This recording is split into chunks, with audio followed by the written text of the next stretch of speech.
শুরু করছি মহান আল্লাহ তাআলার নামে, যিনি পরম করমে অত্যন্ত দয়ালু।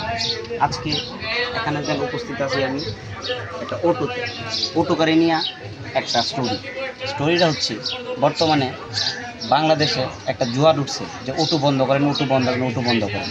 অটো, হ্যাঁ ঠিক আছে, আমিও অটো বন্ধের পক্ষে।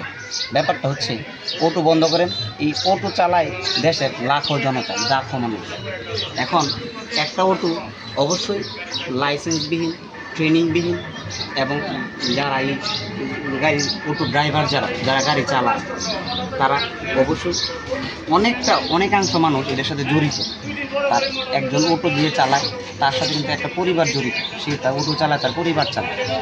শহর অঞ্চলে অহরহরই ঘটনাটা দেখা যায়, অটো বন্ধ করার দাবি জানায়। এখন ব্যাপারটা হচ্ছে আপনার অটো বন্ধ করবেন, ঠিক আছে, অটো বন্ধ করেন, কিন্তু এই লোকটা যারা এই কর্মসূচি যারা জড়িত, এটা একটা কর্ম, যে এই কর্মে যারা জড়িত আছে তাদেরকে একটা বিকল্প একটা কর্মের ব্যবস্থা করে তারপর আপনি অটোটা বন্ধ করতে পারেন। এটা হচ্ছে আমার একটা দাবি।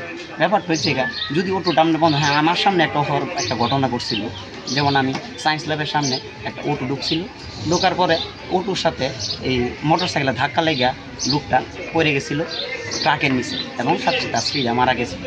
আমার সামনে ঘটনা ঘটছে।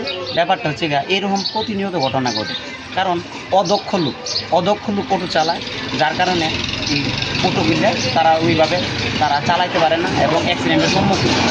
এখন কথা হচ্ছে, যদি আপনি এই অটো বন্ধ করতে চান, অবশ্যই একটা আইন পাস করার মাধ্যমে। পাশাপাশি আমি এটাই বলবো, আপনারা এই অটো বন্ধ করার কাজ যখন শুরুর আগে অবশ্যই যে অটো যারা এই যারা জড়িত আছে তাদেরকে আপনি অন্য কোনো কর্মে দায়ভার করার পরে, অন্য কোনো কর্ম দেওয়ার পরে আপনি অটো বন্ধ করতে পারবেন। নাইলে রাষ্ট্রীয়ভাবে যদি এটা আপনি বন্ধ করে দেন, কিন্তু পরবর্তীতে যে লোকগুলা অটো চালায়, অটো ড্রাইভার যারা, এরা পরিবার এর সাথে জড়িত এবং এক সময় দেখা গেলো তাদের পরিবার এবং তার পরিবার সে চালাইতে পারতেছে না, কিন্তু এক পর্যায়ে না চালাতে না পারে, যখন কোনো কর্ম সে করবে না, তখন বিভিন্ন অপরাধমূলক কাজের সাথে তারা জড়িয়ে যাবে। তাই সরকার কর্তৃপক্ষের কাছে অনুরোধ, অটো উচ্ছেদ যে কর্মসূচি আপনার অটো উচ্ছেদ করেন, ঠিক আছে, কিন্তু এইটা বিকল্প একটা চিন্তা ভাবনা করে তারপর অটো উচ্ছেদ করবেন। ঠিক আছে, ভালো থাকবেন সবাই, ব্যাপারটা মাথায় রাখবেন এবং কোনো কাজ করার বিপরীতে এবং তার কী প্রতিক্রিয়া ওইটা আপনারা খেয়াল রাখবেন। ঠিক আছে, অবশ্যই ভালো থাকবেন। অবশ্যই পরবর্তীতে কোনো ভিডিওতে আপনাদের সাথে দেখা হবে। খোদা হাফেজ। ভিডিওটি শেয়ার করবেন জনস্বার্থে।